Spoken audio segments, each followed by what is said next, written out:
Сәлеметсіздер ма? Менің YouTube каналыма қош келдіңіздер. Бүгін біз сіздермен қарақұмық, яғни гречка тамағын әзірлейтін боламыз.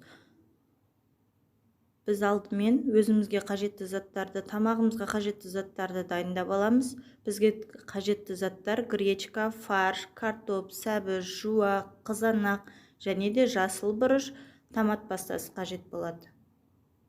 Біз қазір бұл заттарымызды, көкөністерімізді жақсылап ұсақ-ұсақ етіп кесіп турап аламыз. Гречканың көлемді етіп турағандарыңыз жақсы, әдемі көрінеді.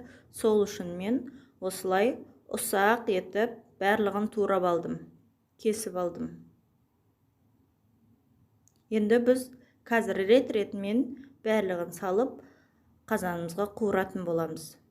Айта кететін, қарақұмығымызды біз суға жақсылап 5-6 рет толықтай тазарғанша, шаңы мусыры шыққанша шайып жуып дайындап қоямыз.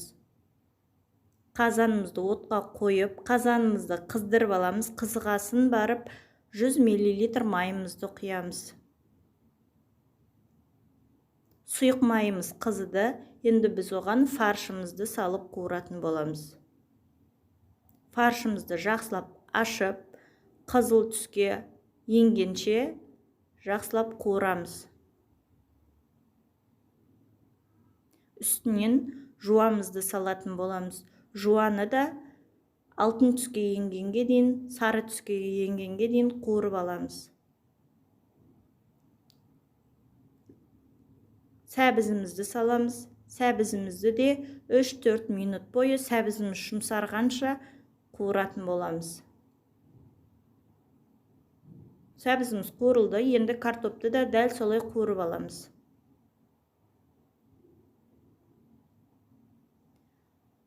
Осы кезде үстіне томат пастасын саламыз. Томат пастасын да ашып, барлық жерін қуырып дайындап аламыз.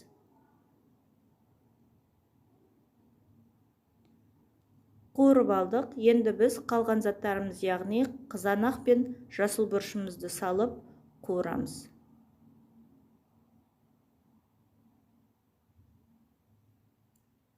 Енді гречкамызды саламыз.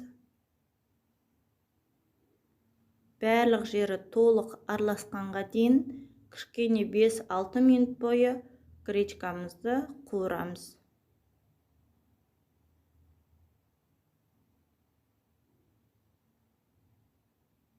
Тұзын қосамыз, 1 шай қасық, қара бұрыш қосамыз, қалауыңызша қызыл бұрыш қоссаңыз да болады, паприканы.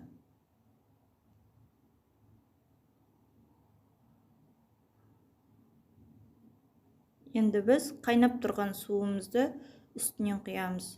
Гречкамыздың үстіне қайнаған суымыз 1-2 см жоғары көтеріліп тұрғаны дұрыс. Астын баяу отқа қойып, жәймен қайнататын боламыз.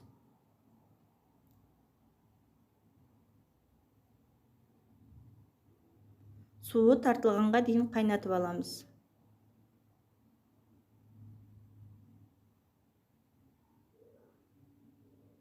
Міне, бізге қажеттінше тартылуға шақ қалды. Енді тағы 1-2 минуттан кейін толықтай суы тартылады. Сол кезде барып біз қазанымызды жабамыз.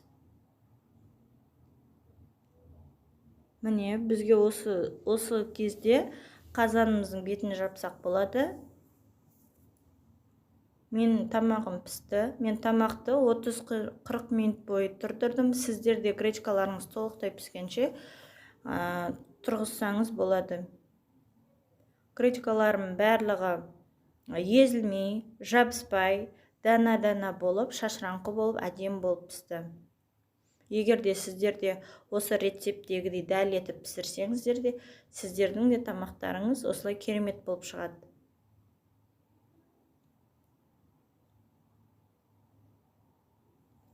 Тамағымызды салсақ болады. Тамағымыз дайын болды. Менің каналыма жазылып, лайк басып, комментарий қалдыруды ұмытпаңыздар. Сау болыңыздар.